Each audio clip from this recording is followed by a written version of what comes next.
Chào mọi người nha. Bây giờ mình hát tiếng Gia Rai mình tự thu.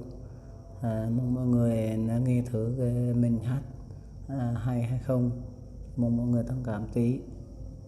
Thì mình lâu mình đến clip tự mình hát. Thì bây giờ mình chia sẻ mic thu của mình đây này.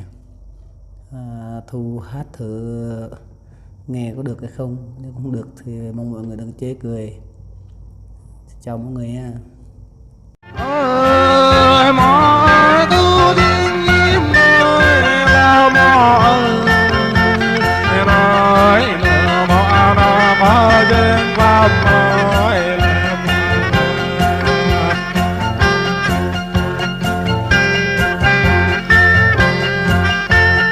hè ra mọi có duyên đi ra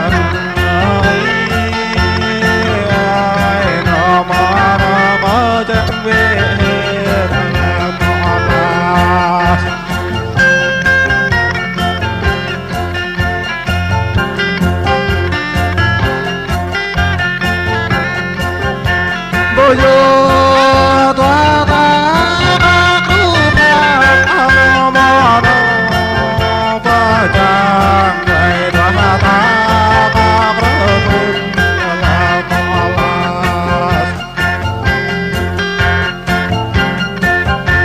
mong ale no e bo yo hang rang be no i mo ma tang po chang lai hang gam le la mo ala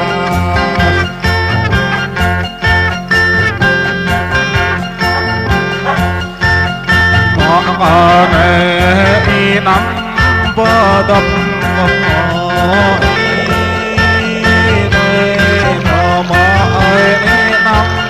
đập lệ mò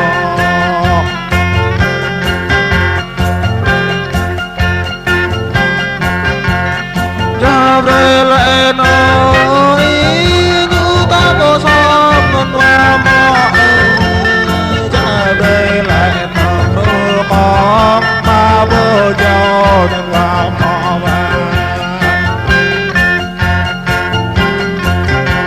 ra về lệ nó ro ao ta bơ li non và mò wa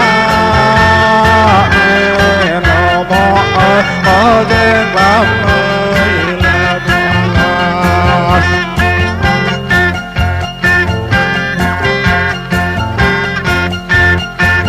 năm ngã nhiệm mẹ đất có quả nhà nói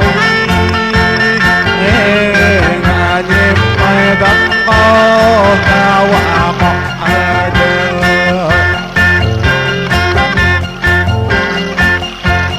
đất nó mỏi đất nó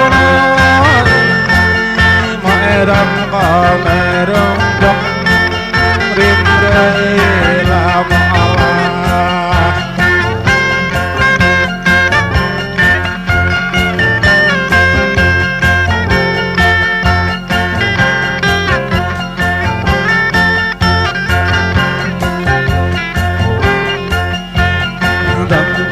đọ hơ gây bơ sốc ngã say mẹ nói đâm con mẹ hơ gần bê giúp nhếp ya mẹ nó mò